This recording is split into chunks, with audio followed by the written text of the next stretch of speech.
ನಮಸ್ತೆ. ಆರೋಗ್ಯ ದರ್ಪಣ ಕಾರ್ಯಕ್ರಮಕ್ಕೆ ಸ್ವಾಗತ. ನಾನು ನಿಮ್ಮ ವಿಜೆ ನಮಿತಾ ಶೆಟ್ಟಿ. ಕಟ್ಟಡಕ್ಕೆ ಅಡಿಪಾಯ ಎಷ್ಟು ಮುಖ್ಯನೋ ಮನುಷ್ಯನ ದೇಹಕ್ಕೆ ಬೆನ್ನು ಮೂಳೆನೂ ಅಷ್ಟೇ ಮುಖ್ಯ. ಇಂದಿನ ಈ ಸಂಚಿಕೆಯಲ್ಲಿ ಬೆನ್ನು ಮೂಳೆ ಹಾಗೂ ಸೊಂಟ ನೋವಿನ ಕುರಿತು ಮಾಹಿತಿ ಹಾಗೂ ಇದರ ಪರಿಹಾರದ ಕುರಿತು ಮಾಹಿತಿ ಪಡೆಯೋಣ ಬನ್ನಿ.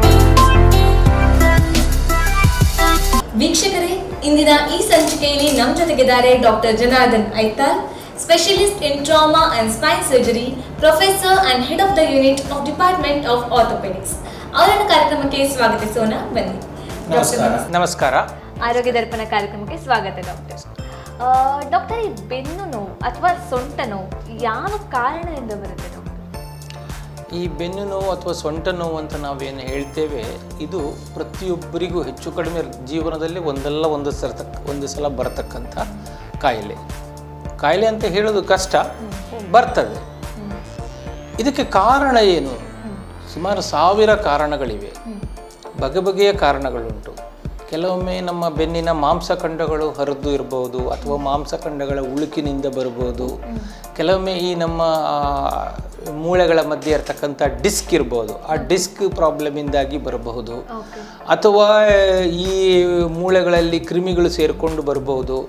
ಇನ್ನು ಕೆಲವೊಮ್ಮೆ ಈ ಬೆನ್ನಿನ ಕೋಲಿನ ಒಂದು ಏನು ಅಲೈನ್ಮೆಂಟ್ ಹೇಳ್ತೇವೆ ನೋಡಿ, ಅದು ಸ್ವಲ್ಪ ಹೆಚ್ಚು ಕಡಿಮೆ ಆದರೆ ಗೂನು ಬೆನ್ನು ಅಂತ ನಾವು ಹೇಳ್ತೇವೆ, ಆ ಕಾರಣದಿಂದ ಬರಬಹುದು. ಅಥವಾ ಈ ವಯಸ್ಸಾದ ನಂತರ ಕ್ಯಾನ್ಸರ್ನಂಥ ಸಮಸ್ಯೆಯಿಂದ ಬರ್ಬೋದು. ಹೀಗೆ ಬೆನ್ನು ನೋವು ಒಬ್ಬ ರೋಗಿ ಬಂದಾಗ ಅವನ ಮಟ್ಟಿಗೆ ಅದು ಬೆನ್ನು ನೋವು ಅಂತ, ಆದರೆ ವೈದ್ಯರ ಲೆಕ್ಕಾಚಾರ ನೋಡುವಾಗ ಅದರಲ್ಲಿ ಹಲವು ಕಾರಣಗಳಿರ್ತವೆ. ಹಾಗಾಗಿ ಎಲ್ಲ ಬೆನ್ನು ನೋವು ಒಂದೇ ರೀತಿ ಇರುವುದಿಲ್ಲ, ಬಗೆಬಗೆಯ ಕಾರಣಗಳಿರ್ತದೆ. ಅದನ್ನು ಕೂಲಂಕುಷವಾಗಿ ತನಿಖೆ ಮಾಡಿ ವೈದ್ಯರಾದವರು ಕಂಡು ಹಿಡಿತಾರೆ. ಇದು ಸಾಮಾನ್ಯವಾಗಿ ಯಾವ ವಯಸ್ಸಲ್ಲಿ ಬರುತ್ತೆ ಡಾಕ್ಟರ್? ಬೆನ್ನು ನೋವು ಬರಲಿಕ್ಕೆ ಇಂಥ ವಯಸ್ಸಂತಿಲ್ಲ. ಚಿಕ್ಕ ಮಕ್ಕಳಿಂದ ಹಿಡಿದು ವಯಸ್ಸಾದವರಿಗೂ ಬೆನ್ನು ನೋವು ಬರ್ತದೆ, ಆದರೆ ಕಾರಣ ಮಾತ್ರ ಬೇರೆ ಬೇರೆ ಇರ್ತದೆ. ಚಿಕ್ಕ ಮಕ್ಕಳಲ್ಲಿ ಸಾಧಾರಣವಾಗಿ ಈ ಇನ್ಫೆಕ್ಷನ್ ಅಂತ ಪ್ರಾಬ್ಲಮ್ ಇರ್ಬೋದು, ಅಥವಾ ಹುಟ್ಟಿನಿಂದ ಇರತಕ್ಕಂಥ ಅಂಗ ರಚನೆಯಲ್ಲಿ ಏನಾದರೂ ದೋಷಗಳಿದ್ದರೆ ನಾವು ಕಂಜನೈಟಲ್ ಡಿಸಾರ್ಡರ್ಸ್ ಅಂತ ಹೇಳ್ತೇವೆ, ಅದರಿಂದ ಬರಬಹುದು. ಅಥವಾ ಬೆಳವಣಿಗೆ ಟೈಮಲ್ಲಿ ಕೆಲವೊಂದು ಕಾಯಿಲೆಗಳು ಬರ್ತದೆ, ಅದರಿಂದ ಇರಬಹುದು. ಅದೇ ಈಗ ಒಂದು ದುಡಿಯೋ ವಯಸ್ಸಿನ ವ್ಯಕ್ತಿಯಲ್ಲಿ ಬರತಕ್ಕಂಥ ರೋಗಗಳೇ ಬೇರೆ, ಸಾಧಾರಣವಾಗಿ ಡಿಸ್ಕ್ ರಿಲೇಟೆಡ್ ಪ್ರಾಬ್ಲಮ್ಸ್ ಇರ್ತದೆ. ಇನ್ನು ವಯಸ್ಸಾದವರಲ್ಲಿ ಬೇರೆ ಥರ ಈ ಮೂಳೆ ಎನ್ನುವಂಥದ್ದು ಟೊಳ್ಳಾಗಿ ಫ್ರ್ಯಾಕ್ಚರ್ ಆಗುವಂಥದ್ದು ಆಸ್ಟಿಯೋಪೊರೋಸಿಸ್ ಅಂತ ಹೇಳ್ತೇವೆ. ಅಥವಾ ಕ್ಯಾನ್ಸರ್ನಂಥ ಸಮಸ್ಯೆ ಇರ್ಬೋದು, ಅಥವಾ ಅವರಿಗೆ ಈ ಸಕ್ಕರೆ ಕಾಯಿಲೆ ಆಗಲಿ, ಅಥವಾ ಈ ಬೇರೆ ಯಾವುದು ರೀನಲ್ ಪ್ರಾಬ್ಲಮ್ಸ್, ಕಿಡ್ನಿ ಫೇಲ್ಯೂರ್ ಇಂಥ ಸಮಸ್ಯೆಗಳಿರುವಾಗ ಅವರ ಬಾಡಿ ರೆಸಿಸ್ಟೆನ್ಸ್ ಕಡಿಮೆ ಇರ್ತದೆ, ಇನ್ಫೆಕ್ಷನ್ಸ್ ಬರ್ಬೋದು. ಹೀಗೆ ಒಂದೊಂದು ವಯಸ್ಸಿನಲ್ಲಿ ಬರತಕ್ಕಂಥ ಕಾಯಿಲೆಗಳು ಬೇರೆ ಬೇರೆ. ಬಟ್ ಇನ್ ಎ ನಟ್ಶಲ್ ಇವಾಗ ಸಣ್ಣ ಮಕ್ಕಳಿಂದ ಹಿಡಿದು ವಯಸ್ಸಾದವರಿಗೆ ಪ್ರತಿಯೊಬ್ಬರಲ್ಲೂ ಬೆನ್ನು ಬರಬಹುದು. ಬೆನ್ನುವಿಗೆ ಇಂಥದ್ದೇ ವಯಸ್ಸು ಅನ್ನೋದು ಇಲ್ಲ. ಹಾಗಾದರೆ ಇಮ್ಯುನಿಟಿ ಪವರ್ ಕಮ್ಮಿ ಆದರೆ ಈ ಬೆನ್ನು ನೋವು ಜಾಸ್ತಿ ಕಾಣಿಸ್ಬೋದು ಅಂತ ಹೇಳ್ಬೋದಾ? ಇಮ್ಯುನಿಟಿ ಪವರಲ್ಲಿ ನಾವು ಬೆನ್ನು ನೋವಿಗೆ ನಾನು ಡೈರೆಕ್ಟ್ ಲಿಂಕ್ ಕೊಡುವುದಿಲ್ಲ. ಇಮ್ಯುನಿಟಿ ಪವರ್ ಕಡಿಮೆ ಆದ ವ್ಯಕ್ತಿಗೆ ರೋಗಗಳು, ಈಗ ಉದಾಹರಣೆಗಾಗಿ ಈ ಸೋಂಕು, ಇನ್ಫೆಕ್ಷನ್ಸ್ ಅಂತ ನಾವು ಹೇಳ್ತೇವೆ, ಸೋಂಕು ಬರುವಂಥ ಸಾಧ್ಯತೆಗಳು ಜಾಸ್ತಿ ಇರ್ತದೆ. ಅದು ಎಲ್ಲ ಕಡೆ, ಬಾಡಿಯ ಎಲ್ಲ ಕಡೆ ಆಗಬಹುದು. ಅದೇ ರೀತಿಯಲ್ಲಿ ಬೆನ್ನು ಮೂಳೆಯಲ್ಲೂ ಕೂಡ ಅದು ಬರುವ ಸಾಧ್ಯತೆಗಳಿರ್ತವೆ. ಡಾಕ್ಟರ್, ದುಡಿಯೋ ವಯಸ್ಸಲ್ಲಿ ಬೆನ್ನು ನೋವು ಜಾಸ್ತಿ ಕಾಣಿಸ್ಕೊಳ್ಳುತ್ತಾ? ಇದು ನೀವು ಬಹಳ ಒಳ್ಳೆ ಪ್ರಶ್ನೆ ಕೇಳಿದ್ರಿ. ಯಾಕಂದರೆ ನಾನು ಆಗಲೇ ಹೇಳಿದೆ, ಈ ಬೆನ್ನು ನೋವಿಗೆ ವಯಸ್ಸಂತಿಲ್ಲ. ಆದರೆ ಈ ದುಡಿಯುವ ವಯಸ್ಸಿನಲ್ಲಿ ಬೆನ್ನು ನೋವು ಬರ್ತದೆ ನೋಡಿ, ಅದು ಕೇವಲ ಆ ವ್ಯಕ್ತಿ ಮೇಲೆ ಮಾತ್ರ ಅಲ್ಲ, ಇಡೀ ಕುಟುಂಬದ ಮೇಲೆ ಪರಿಣಾಮ ಬೀಳ್ತದೆ. ಅದು ಅತಿ ಮುಖ್ಯವಾದದ್ದು. ಇಲ್ಲಿ ನಾವು ಯಾವ ಈ disc related problem, slip disc ಅಂತ ನೀವು ಆಡು ಮಾತಿನಲ್ಲಿ ಹೇಳ್ತೀರಿ ನೋಡಿ, ಈ ರೀತಿಯ ಸಮಸ್ಯೆಗಳು ಒಬ್ಬ ದುಡಿಯುವ ವ್ಯಕ್ತಿಯಲ್ಲಿ ಬರುವಂಥದ್ದು ಜಾಸ್ತಿ. ಒಬ್ಬ 30 ವರ್ಷದ ವ್ಯಕ್ತಿ, ಅವನು ದಿನಗೂಲಿ ನೌಕರ ಅಂತ ಇಟ್ಕೊಳ್ಳಿ, ಅವನ ಇಡೀ ಸಂಸಾರ, ಮಕ್ಕಳ ಎಜುಕೇಷನ್ ಇರ್ಬೋದು, ಮನೆಯಲ್ಲಿ ಹೆಂಡತಿ ಇರ್ತಾರೆ, ವೃದ್ಧರಾದ ತಂದೆ ತಾಯಿಯರು ಇರ್ತಾರೆ. ಈಗ ಅವನು 4 ದಿವಸ ಬೆನ್ನು ನೋವು ಅಂತ ಹೇಳಿದ ತಕ್ಷಣ ಸಾಧಾರಣ ಕೆಲಸ ಮಾಡೋದು ಕಷ್ಟ, ನಿಮಗೂ ಗೊತ್ತಿದೆ. ಬೆನ್ನು ನೋವು ಬಂದ ತಕ್ಷಣ ರೆಸ್ಟ್ ಮಾಡಬೇಕಾಗ್ತದೆ, ಕೆಲಸ ಮಾಡಲಿಕ್ಕೆ ಆಗೋದಿಲ್ಲ, ತಿರುಗಾಡ್ಕೊಂಡಿರ್ಬೋದು, ಭಾರ ಎತ್ತಲಿಕ್ಕೆ ಆಗೋದಿಲ್ಲ, ತುಂಬ ಕಷ್ಟ ಆಗ್ತದೆ. ಒಬ್ಬ ದುಡಿಯುವ ವ್ಯಕ್ತಿ 1 ತಿಂಗಳು ಕೆಲಸಕ್ಕೆ ಹೋಗದೆ ಕೂತ್ಕೊಂಡ್ರೆ ಏನಾಗ್ತದೆ? ತಂದೆ ತಾಯರಿಗೆ ಮೆಡಿಸಿನ್ನಿಗೆ ವ್ಯವಸ್ಥೆ ಇಲ್ಲ, ಮಕ್ಕಳ ಸ್ಕೂಲ್ ಫೀಸ್ ಕಟ್ಟುವುದು ಯಾರು, ಬಹಳ ಕಷ್ಟ ಆಗ್ತದೆ. ಆದ್ದರಿಂದ ದುಡಿಯುವ ವ್ಯಕ್ತಿಯಲ್ಲಿ ಈ ಬೆನ್ನು ನೋವು ಬರುವುದರಿಂದ ಅದು ಇಡೀ ಆ ವ್ಯಕ್ತಿಯ ಮೇಲೆ ಮಾತ್ರ ಅಲ್ಲ, ಇಡೀ ಒಂದು ಸಂಸಾರದ ಮೇಲೆ ಪರಿಣಾಮ ಬೀಳ್ತದೆ. ಜೊತೆಗೆ ನಮ್ಮ ದೇಶದ ಇಕನಾಮಿಗೂ ಕೂಡ ಪ್ರಾಬ್ಲಮ್ ಆಗ್ತದೆ. ಸೊ ಹಾಗಾಗಿ ಅಂಥವರಲ್ಲಿ ಆದಷ್ಟು ಅದನ್ನು ಬಹಳ ಜಾಗ್ರತೆಯಿಂದ ಆದಷ್ಟು ಬೇಗ ಚಿಕಿತ್ಸೆ ಕೊಟ್ಟು, ನಮ್ಮ ಗುರಿ ಏನಿರಬೇಕಂದ್ರೆ ಆ ವ್ಯಕ್ತಿ ಆದಷ್ಟು ಬೇಗ ದುಡಿಲಿಕ್ಕೆ ಬರಬೇಕು, ಪುನಃ ದುಡಿಯುವಂತಾಗಬೇಕು. ಅದು ನಮ್ಮ ಚಿಕಿತ್ಸೆಯ ಮೂಲ ಗುರಿ ಕೂಡ ಇರ್ತದೆ. ಡಾಕ್ಟರ್, ಉತ್ತಮವಾದ ಆರೋಗ್ಯಕ್ಕಾಗಿ ದಿನನಿತ್ಯ ಎಕ್ಸಸೈಸ್ ಮಾಡಬೇಕು, ಇದು ನಾವು ಕೇಳಿರ್ತೀವಿ. ದುಡಿಮೆನೂ ಒಂದು ರೀತಿ ಎಕ್ಸಸೈಸ್, ಒಂದು ಬಗ್ಗೆ ಕೆಲಸ ಮಾಡೋದಾಗಿರ್ಬೋದು ಯಾವುದಾದ್ರೂ. ಸೊ ಈ ರೀತಿ ಇರಬೇಕಾದ್ರೆ ಎಕ್ಸಸೈಸಿಂದಲೂ ಈ ರೀತಿ ಬೆನ್ನು ನೋವು ಬರುತ್ತೆ ಡಾಕ್ಟರ್, ಅದು ಯಾಕೆ? ದುಡಿಮೆ ಅನ್ನೋದು ಒಂದು ರೀತಿಯಲ್ಲಿ ಎಕ್ಸಸೈಸ್ ಹೌದು, ಆರೋಗ್ಯ ಅದು ಒಂದು ರೀತಿಯಲ್ಲಿ ನಾವು ಏನು ವ್ಯಾಯಾಮ ಹೌದು. ಆದರೂ ಸಹ ದುಡಿಯುವ ಟೈಮಲ್ಲಿ ನಾವು ಅದು ಏನು ಒಂದು ಸಿಸ್ಟಮ್ಯಾಟಿಕ್ ಇರುವುದಿಲ್ಲ. ನಮ್ಮ ಕೆಲಸದ ಅಗತ್ಯತೆಗಳನ್ನು ನೋಡಿಕೊಂಡು ಇರ್ತದೆ. ಕೆಲವೊಮ್ಮೆ ವಿಶೇಷ ಭಾರ ಎತ್ತಬೇಕಾಗಬಹುದು, ಕೆಲವೊಮ್ಮೆ ನಾವು ಓಡಾಡುವ ಜಾಗ ಸರಿ ಇಲ್ಲದೆ ಇರಬಹುದು, ಕೆಲವೊಮ್ಮೆ ಈಗ ಬಸ್ಸಿನಲ್ಲಿ ಹೋಗುವಾಗ ಜಂಪ್ ಆಗ್ಬಹುದು, ಅಥವಾ ಅದಕ್ಕೊಂದು ಸರಿಯಾದ ಒಂದು ಮೆಥಡ್ ಆ ವ್ಯಕ್ತಿಗೆ ಗೊತ್ತಿರಲಿಕ್ಕಿಲ್ಲ. ಭಾರ ಎತ್ತುವಾಗ ಯಾವ ಪೊಸಿಷನ್ನಲ್ಲಿ ಮಾಡಿದರೆ ಒಳ್ಳೆಯದು. ಹಾಗಾಗಿ ಈ ದುಡಿಮೆ ಅನ್ನೋದು ಒಂದು ಫಿಸಿಕಲ್ ಎಕ್ಸಸೈಸ್ ಅಂತ ನಾವು ಕನ್ಸಿಡರ್ ಮಾಡಿದ್ರು ಅದು ಬೆನ್ನು ನೋವು ಬರೋದನ್ನು ತಡೆಯುವುದಕ್ಕೆ ಎಷ್ಟು ಸಹಕಾರಿಯಾಗ್ತದೆ ಹೇಳೋದು ಕಷ್ಟ. ಅದರ ಬದಲು ಅದು ಸರಿಯಾದ ಕ್ರಮದಲ್ಲಿ ಇಲ್ಲದೆ ಇದ್ದರೆ ಬೆನ್ನು ನೋವು ಬರುವ ಸಾಧ್ಯತೆಗಳಿರ್ತದೆ. ಆದರೆ ವ್ಯಾಯಾಮ ಅಂದರೆ ಹಾಗಲ್ಲ. ವ್ಯಾಯಾಮ ಅಂದರೆ ಅದೊಂದು ಸಿಸ್ಟಮ್ಯಾಟಿಕ್, ಒಬ್ಬ ವ್ಯಕ್ತಿಯ ದೇಹದ ಒಂದು ಇದು ಕಂಡೀಷನ್ ನೋಡಿಕೊಂಡು ಅವನಿಗೆ ಇದು ಹೀಗೆ ಮಾಡಬೇಕು, ಹೀಗೆ ಮಾಡಬೇಕು. ಅವಾಗ ಏನಾಗ್ತದೆ ಅಂದರೆ ಅದು ಒಂದು ಕಂಟ್ರೋಲ್ಡ್ ಎನ್ವಿರಾನ್ಮೆಂಟ್ ಅಂತ ಹೇಳ್ತೇವೆ. ಅದರಲ್ಲಿ ನಮ್ಮ ಮಾಂಸಖಂಡಗಳನ್ನು ಟ್ರೈನಿಂಗ್ ಮಾಡುವಂಥದ್ದು. ಅದು ಖಂಡಿತವಾಗಿ ನಮ್ಮ ಬೆನ್ನು ನೋವು ಬರದೇ ಇರುವ ಹಾಗೆ ನಮ್ಮ ಬೆನ್ನನ್ನು ಕಾಪಿಡುವುದಕ್ಕೆ ಸಹಾಯ ಮಾಡ್ತದೆ. ಆದರೆ ಈ ಕೆಲಸದಲ್ಲಿ ಆ ರೀತಿ ಪ್ರೋಗ್ರಾಮ್ಡ್ ಎಕ್ಸಸೈಸ್ ಥರ ಅಲ್ಲ ಅದು. ಆ ಕೆಲಸದ ಅಗತ್ಯತೆ ನೋಡಿಕೊಂಡು ನನಗೆ ಇಷ್ಟು ಭಾರ ಎತ್ತಿದ್ರೆ ನನ್ನ ಬೆನ್ನ ಮಾಂಸಕ್ಕೆ ಆಗುದಿಲ್ಲ ಅಂತ ಅವನಲ್ಲಿ ಬಿಡ್ಲಿಕ್ಕೆ ಆಗ್ತದಾ? ಕೆಲಸಕ್ಕೆ ಹೋದ್ರ ಮೇಲೆ ಅಲ್ಲಿ ಮಾಡಲೇಬೇಕಾಗ್ತದೆ. ಹಾಗಾಗಿ ಅದು ಒಂದು ರೀತಿ ಅದು ಅಷ್ಟು ಪ್ರೋಗ್ರಾಮ್ಡ್ ಎಕ್ಸಸೈಸ್ ಥರ ಅಲ್ಲ, ಅಲ್ಲಿ ವ್ಯತ್ಯಾಸ ಉಂಟು. ಇದನ್ನು ನಾನು ಯಾಕೆ ಅದನ್ನು ಬಿಡಿಸಿ ಹೇಳಿದೆ ಅಂದರೆ, ಈ ಕೆಲವರು ರೋಗಿಗಳು ಬರುವಾಗ ನಮ್ಮಲ್ಲೂ ಅದೇ ಕ್ವಶನ್ ಕೇಳೋದಿರ್ತದೆ, ನೀವು ವ್ಯಾಯಾಮ ಮಾಡ್ತಾ ಇಲ್ಲ ಅಂತ ಹೇಳುವಾಗ ನಾನು ಬೆಳಗ್ಗೆಯಿಂದ ರಾತ್ರಿವರೆಗೆ ಇಷ್ಟು ಕೆಲಸ ಮಾಡ್ತಿದ್ದೇನೆ, ಇದಕ್ಕಿಂತ ಇನ್ನೆಂಥದ್ದು ವ್ಯಾಯಾಮ ಅಂತ. ಸೊ ಆವಾಗ ನಾನು ಅವರಿಗೆ ಇದೇ ರೀತಿ ವಿವರಣೆ ಕೊಡುವಂಥದ್ದು. ಅದು ಸಿಸ್ಟಮ್ಯಾಟಿಕ್ ಇರುವುದಿಲ್ಲ. ಅದನ್ನು ನಾವು ಈಗ ನಮ್ಮ ಒಂದು ವೆಹಿಕಲ್, ಸಣ್ಣ ಉದಾಹರಣೆ, ವೆಹಿಕಲ್ ನೀವು ಗಾಡಿ ಎಷ್ಟೋ ಓಡಿಸ್ತೀರಿ, ಆದರೂ ಸಹ ಸರ್ವಿಸಿಗೆ ತಗೊಂಡು ಹೋಗಬೇಕು. ಆ ಸರ್ವಿಸ್ ಅನ್ನೋದು ಎಕ್ಸಸೈಸ್ ಥರ, ಓಡಿಸುವುದು ಕೆಲಸದ ಥರ. ಸೊ ಹಾಗಾಗಿ ಅದು ಅದೇ ನಾವು ದುಡಿಮೆ ಮಾಡ್ತಿರ್ಬೇಕಾದ್ರೂ ಅದು ಸಿಸ್ಟಮ್ಯಾಟಿಕ್ ಇದೆಯೋ ಇಲ್ವೋ ಅಂತ ನೋಡ್ಕೊಂಡು ಅಲ್ಲಿ ನಾವು ಪ್ರಿವೆಂಟ್ ಮಾಡಬಹುದು. ಎಕ್ಸಸೈಸ್ ಬೇಕಾಗ್ತದೆ, ನಮ್ಮ ಮಾಂಸಖಂಡಗಳನ್ನು ತಯಾರಿಪಡಿಸಲಿಕ್ಕೆ ಎಕ್ಸಸೈಸ್ ಬೇಕಾಗ್ತದೆ. ಡಾಕ್ಟರ್, ಸ್ಲಿಪ್ ಡಿಸ್ಕ್ ಅಂದ್ರೆ ಏನು ಡಾಕ್ಟರ್? ಈ ಸ್ಲಿಪ್ ಡಿಸ್ಕ್ ಅನ್ನುವಂಥದ್ದು ಒಂದು ಕಾಮನ್ ಪ್ರಾಬ್ಲಮ್. ನೀವು ಕೇಳಿದ್ದು ಒಳ್ಳೇದಾಯ್ತು, ಯಾಕಂದ್ರೆ ತುಂಬಾ ಜನರಿಗೆ ಇದರ ಬಗ್ಗೆ ಆತಂಕ ಉಂಟು. ಮತ್ತು ನೀವು ಈ ತುಂಬ ಜನ ಮಾತಾಡೋದನ್ನು ಕೇಳಿರ್ಬೋದು, ಇಂಥವರಿಗೆ ಸ್ಲಿಪ್ ಡಿಸ್ಕ್ ಆಗಿ ರಜೆಯಲ್ಲಿದ್ದೇವೆ ಹಾಗೆ ಹೇಗೆ ಅಂತ. ಸೊ ಇದು ಆ್ಯಕ್ಚುಲಿ ಅಂಥ ದೊಡ್ಡ ಗಂಭೀರವಾದ ಕಾಯಿಲೆ ಏನಲ್ಲ. ಆ್ಯಕ್ಚುಲಿ ಅದರ ಬಗ್ಗೆ ವಿವರಣೆ ಕೊಡೋಣ ಅಂದರೆ ನಾನು ಈ ಮಾಡೆಲ್ ಉಪಯೋಗಿಸಿ ಸ್ವಲ್ಪ ಹೇಳ್ತೇನೆ. ಇದು ಈಗ ಆ್ಯಕ್ಚುಲಿ ನಮ್ಮ ಕೆಳಬನ್ನಿನ ಮಾಡೆಲ್ ಮಾತ್ರ ಇದರಲ್ಲಿದೆ, ಕಂಪ್ಲೀಟ್ ಇಲ್ಲ. ಬಹುಶಃ ಇದು ಅದಕ್ಕಿಂತ ಸ್ವಲ್ಪ ದೊಡ್ಡ ಮಾಡೆಲ್, ಬಟ್ ಇದರಲ್ಲಿ ನರಗಳ ಇದು ಮಾಡೆಲ್ ಇಲ್ಲ. ಸೊ ಹಾಗಾಗಿ ನಾನು ಇದರಲ್ಲಿ ವಿವರಣೆ ಕೊಡ್ತೇನೆ. ಇಡೀ ಬೆನ್ನಿನ ರಚನೆ ಸಾಧಾರಣ ಎಲ್ಲ ವೀಕ್ಷಕರಿಗೆ ಗೊತ್ತಿದೆ, ಹಾಗಾಗಿ ನಾನು ಅದರ ಬಗ್ಗೆ ಹೆಚ್ಚು ಹೇಳಲಿಕ್ಕೆ ಹೋಗೋದಿಲ್ಲ. ಇಲ್ಲಿ ನೀವು ಗಮನಿಸಬೇಕಾದ್ದೇನೆಂದರೆ, ಈ ಮೂಳೆಗಳೆಲ್ಲ ಒಂದರ ಮೇಲೆ ಒಂದು ಜೋಡಣೆ ಆಗಿರ್ತದೆ. ನಮ್ಮ ಈ ಮೂಳೆಗಳು ನೋಡಿ, ಇದು ಒಂದು ಮೂಳೆ, ಇದು ಒಂದು ಮೂಳೆ. ಈ ಎರಡು ಮೂಳೆಗಳ ಮಧ್ಯದಲ್ಲಿ ಒಂದು ಬಿಲ್ಲೆ ಆಕೃತಿಯ ಒಂದು ಸ್ಟ್ರಕ್ಚರ್ ಇದೆ. ಇದನ್ನು ನಾವು ಡಿಸ್ಕ್ ಅಂತ ಹೇಳ್ತೇವೆ. ಡಿಸ್ಕ್ ಕಾಣ್ತದೆಲ್ಲ. ಸೊ ಈ ಡಿಸ್ಕ್, ಈ ಹಿಂದ್ಗಡೆ ಒಂದು ಸ್ಪೈನಲ್ ಕೆನಾಲ್ ಅಂತ ಬರ್ತದೆ. ಈ ಸ್ಪೈನಲ್ ಕೆನಾಲ್ನಲ್ಲಿ ನೋಡಿ, ಇದು ಸ್ಪೈನಲ್ ಕಾರ್ಡ್ ಮೇಲಿಂದ ಬರ್ತದೆ, ಮೆದುಳಿನಿಂದ ಬರುವಂಥದ್ದು, ಬ್ರೈನಿಂದ ಬರುವಂಥದ್ದು ಸ್ಪೈನಲ್ ಕಾರ್ಡ್. ಅದು ಹಿಂದ್ಗಡೆ ಉಂಟು. ಓಕೆ, ಸೊ ಹಿಂದ್ಗಡೆ ಬಂದರೆ ಇಲ್ಲಿ ನೋಡಿ, ಈ ಪ್ರತಿ ಎರಡು ಮೂಳೆಗಳ ಮಧ್ಯದಲ್ಲಿ ಒಂದು ಫರಾಮೆನ ಅಂತ ಹೇಳ್ತೇವೆ. ಇಲ್ಲಿ ನೋಡಿ, ಒಂದು ನರ ಹೊರಗೆ ಬರ್ತಾ ಉಂಟು, ಈ ಯೆಲ್ಲೋ ಕಲರ್ ಸ್ಟ್ರಕ್ಚರ್. ಈ ಡಿಸ್ಕಿಗೆ ತಾಗಿಕೊಂಡು ಉಂಟು, ಕಾಣ್ತದಲ್ಲ, ಡಿಸ್ಕಿಗೆ ತಾಗಿಕೊಂಡು ಉಂಟು. ಸೊ ಹಾಗಾಗಿ ಈ ಸ್ಪೈನಲ್ ಕಾರ್ಡಿಂದ ಪ್ರತಿ ಲೆವೆಲಲ್ಲಿ ಒಂದೊಂದು ನರಗಳು ಹೊರಗೆ ಬರ್ತದೆ. ಈ ಫೊರಾಮೆನ್ನಲ್ಲಿ ಈ ಕುತ್ತಿಗೆಯಲ್ಲಿ ಬರತಕ್ಕಂತಹ ನರಗಳು ಕೈಗೆ ಸಪ್ಲೈ ಮಾಡುವಂತಹದ್ದು, ಸೊಂಟದಲ್ಲಿ ಬರುವ ನರಗಳು ಕಾಲಿಗೆ ಸಪ್ಲೈ ಮಾಡುವಂತಹದ್ದು. ಈಗ ನಮ್ಮ ಈ ಡಿಸ್ಕ್ ಎನ್ನುವಂಥದ್ದು ಏಜ್ ರಿಲೇಟೆಡ್ ಪ್ರೊಸೆಸ್, ಡಿಜೆನರೇಷನ್ ಅಂತ ಹೇಳ್ತೇವೆ. ಪ್ರತಿಯೊಬ್ಬ ವ್ಯಕ್ತಿಗೂ ಡಿಜೆನರೇಷನ್ ಆಗ್ತದೆ. ಏಜ್ ರಿಲೇಟೆಡ್ ಪ್ರೊಸೆಸ್, ಏಜ್ ಆಗ್ತದೆ, ಡಿಜೆನರೇಷನ್ ಸವಿತ ಅಂದರೆ ಅದರಲ್ಲಿ ಅದಕ್ಕೆ ಸವಿತ ಅಂತ ಪೂರ ಹೇಳಲಿಕ್ಕೆ ಆಗೋದಿಲ್ಲ. ಸವಿತ ಅನ್ನೋದು ಇನ್ನೂ ಸ್ವಲ್ಪ ಕಾಂಪ್ಲೆಕ್ಸ್ ಥಿಂಗ್. ಡಿಜೆನರೇಷನ್ ಅಂದರೆ ಅದರ ನೀರಿನ ಅಂಶ ಕಡಿಮೆ ಆಗಿ ಅದರ ಒಂದು ಆ ಸಾಫ್ಟ್ನೆಸ್ ಕಡಿಮೆ ಆಗ್ತದೆ, ಬ್ರಿಟಲ್ ಆಗ್ತದೆ, ಅದು ಸ್ವಲ್ಪ ಗಟ್ಟಿ. ಅಂತ ಬ್ರಿಟಲ್ ಆದಂಥ ಡಿಜೆನರೇಟೆಡ್ ಡಿಸ್ಕ್ ಅಂತ ಏನುಂಟು ನೋಡಿ, ಅದು ನಮ್ಮ ಈ ದಿನನಿತ್ಯದ ಕೆಲಸಗಳ ಜಂಜಾಟದಲ್ಲಿ ಕೆಲವೊಮ್ಮೆ ಬಸ್ಸಲ್ಲಿ ಹೋಗುವಾಗ ಜಂಪ್ ಆಗ್ಬೋದು, ಕೆಲವೊಮ್ಮೆ ನಾವು ಸಡನ್ ಭಾರ ಎತ್ತಬಹುದು. ಆ ಬ್ರಿಟಲ್ ಇರತಕ್ಕಂಥ ಡಿಸ್ಕ್ ಒಂದು ಪೀಸ್ ತುಂಡಾಗಿ ಹಿಂದಕ್ಕೆ ಜಾರ್ತದೆ. ಎಲ್ಲಿ ಬೇಕಾದರೂ ಜಾರ್ಬೋದು, ಮುಂದಕ್ಕೂ ಜಾರ್ಬೋದು, ಹಿಂದಕ್ಕೂ ಜಾರ್ಬೋದು. ಎಲ್ಲಿ ಬೇರೆ ಕಡೆ ಎಲ್ಲ ಜಾರಿದ್ರೆ ಏನು ದೊಡ್ಡ ತೊಂದರೆ ಆಗುದಿಲ್ಲ, ಅದರಿಂದ ಏನು ದೊಡ್ಡ ಸಮಸ್ಯೆ ಇಲ್ಲ. ಮೇ ಬಿ ಏನಂದ್ರೆ ಒಂದೆರಡು ದಿವಸ ಸಣ್ಣ ನೋವು ಬರ್ಬೋದು ಅದರಿಂದಾಗಿ. ಆದರೆ ಅತಿ ಮುಖ್ಯವಾದದ್ದು ಏನಂದ್ರೆ ಈ ಜಾರಿದಂತಹ ಡಿಸ್ಕ್ ಈ ಹಿಂದ್ಗಡೆ ಇರತಕ್ಕಂತಹ ಈ ನರ ಉಂಟು ನೋಡಿ, ಈ ನರಕ್ಕೆ ಬಂದು ತಾಗಿತ್ತು ಅಂತ ಹೇಳಿದ್ರೆ ಆ ನರದ ಮೇಲೆ ಹುಣ್ಣಾದಾಗ ಆಗ್ತದೆ, ಆ ನರ ಒತ್ತುಕೊಳ್ತದೆ. ಆವಾಗ ಈ ನರ ಎಲ್ಲಿಗೆ ಹೋಗ್ತದೆ? ಕಾಲಿಗೆ ಹೋಗ್ತದೆ. ಸೊಂಟದ ನರ ಅನ್ನುವಂಥದ್ದು ಕಾಲಿಗೆ ಹೋಗುವಂಥದ್ದು. ಸೊ ಅವಾಗ ಏನಾಗ್ತದೆ ಅಂದ್ರೆ ಆ ವ್ಯಕ್ತಿಗೆ ಕಾಲಿನ ನೋವು ಬರ್ತದೆ. ಎಲ್ಲಿವರೆಗೆ ಅಂದ್ರೆ ಈ ನರಗಳು ಕಂಪ್ಲೀಟ್ ಡ್ಯಾಮೇಜ್ ಆದ್ರೆ, ತುಂಬಾ ಜೋರಾದ ಏಟು ಬಿದ್ದರೆ ಆ ಕಾಲಿನ ಬಲ ಹೋಗ್ತದೆ. ಕೆಲವೊಮ್ಮೆ ಇದೇ ಜಾಗದಲ್ಲಿ ಮೂತ್ರಕ್ಕೆ ಸಂಬಂಧಿಸಿದಂಥ ನರಗಳು ಇರ್ತದೆ, ಆವಾಗ ಅವನಿಗೆ ಮೂತ್ರ ಸ್ವಾಧೀನ ತಪ್ಪುತ್ತದೆ.